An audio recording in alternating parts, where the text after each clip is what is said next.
Welcome to this explainer. Today, we're going to diagnose a very specific, honestly, a pretty silent brand of modern exhaustion. If you've ever felt like you're doing absolutely everything perfectly on paper, but in practice you just feel entirely empty, well, you are in the exact right place. We're going to use Carl Jung's groundbreaking psychological frameworks to really understand the architecture of the mask we all wear, and, much more importantly, how to reclaim the actual true self hiding right behind it. So, let's dive right in. Picture a highly relatable scenario. You've definitely been here before. You're at a dinner party, or maybe it's a high-stakes meeting at work, and suddenly you realize you're sort of watching yourself from the outside. You're literally performing your own life. You're hitting every single note perfectly, you're saying all the right things, wearing the exact right expression, and being that super dependable presence everyone expects. And you can see the smiles of approval landing on everyone's faces. But underneath that seamless performance, there's just this quiet, cold exhaustion. And that exhaustion leads right to this exact feeling. You feel like a ghost inhabiting a very convincing costume. Now, you might tell yourself, hey, this is just what it means to be a professional, or this is just what it takes to be a good person. But what the source material reveals is that this explanation is fundamentally wrong. This hollow feeling isn't a personality trait. It's actually a diagnosis. You are suffering from a total identification with your social role.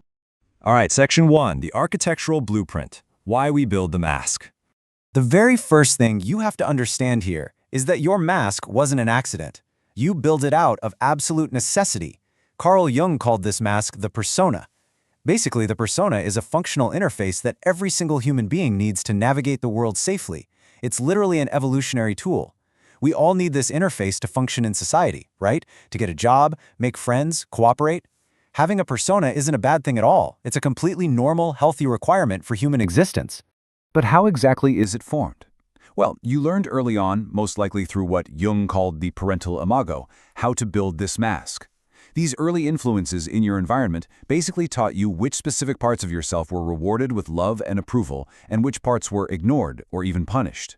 So, for instance, maybe you learned that being the quiet, easygoing kid got you praised and kept the peace at home, while showing anger or trying to set boundaries got you sent straight to your room. To stay safe and make sure you felt loved, you started curating your personality. And the consequence of that curation is huge. You pushed all the quote-unquote unacceptable parts of yourself, the anger, the selfishness, the messy desires, down into the psychological basement. Jung called this basement the shadow. You essentially relegated all the messy, inconvenient parts of your humanity to the dark, while investing absolutely everything you had into the bright, shiny facade the world actually wanted to see. Moving right along to Section 2, the structural collapse, moving inside the mask. Now here is where things go terribly, terribly wrong. The crucial point is this: the problem is not having a mask. The problem is that you stopped being the person wearing it, and you actually became the mask itself. This creates what Jung referred to as a psychologically outside-in existence. Your identity, your self-worth, your emotional stability, none of it is being generated from within you anymore. Instead, it becomes entirely contingent on external validation. When the world applauds you, you feel solid. When they don't, you just vanish. Just think about the sheer fragility of that setup. Consider the specific image you've poured all your energy into. Are you the reliable one? Maybe the kind one?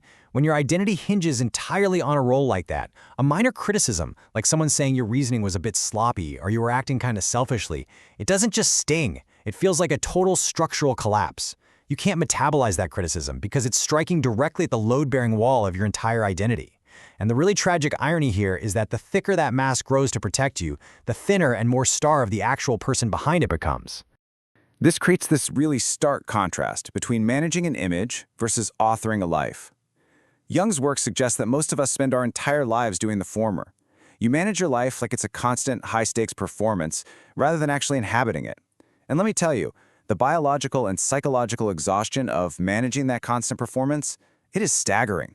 It completely drains you of the vitality you actually need to author your own life. Which leads us to the hardest truth of this entire arrangement, being approved of versus being actually known. You can be standing in a room, completely surrounded by people who entirely approve of you, who constantly praise this reliable, perfect person you present, and yet you'll still suffer from this profound, nameless loneliness. Why? Because none of them actually know you. They only know the curated, heavily edited version you assembled for their consumption. Which brings us to Section 3, Rebuilding the Foundation, the Path of Individuation. So how in the world do we fix this? We need to find a way to take the mask off without completely destroying our lives. Jung's answer to this crisis is a process called individuation. Now notice that the goal here is not to totally destroy the persona. Actually, scratch that. Doing that would be psychologically reckless. You still need to navigate society. Instead, individuation is the process of building enough internal ground that the mask becomes a tool you simply choose to pick up, rather than a prison you're trapped inside. The protocol for building this internal ground is, well, it's pretty uncomfortable, but it is highly effective. It's time to roll up our sleeves. It involves 3 steps. Step 1, withdraw your projections. Step 2, sit with the profound discomfort of not performing for the room. And step 3, reclaim your center. Let's walk through exactly what this looks like in practice. Step 1 is all about withdrawing projections. You know those people who provoke your most intense, completely irrational reactions? They are often holding the mirrored pieces of your own shadow. So, if you're deeply infuriated by someone's selfishness, you have to stop and ask yourself, what part of your own healthy self-interest have you suppressed just to maintain your selfless mask? By recognizing that, you pull that energy back into yourself rather than fighting it in other people.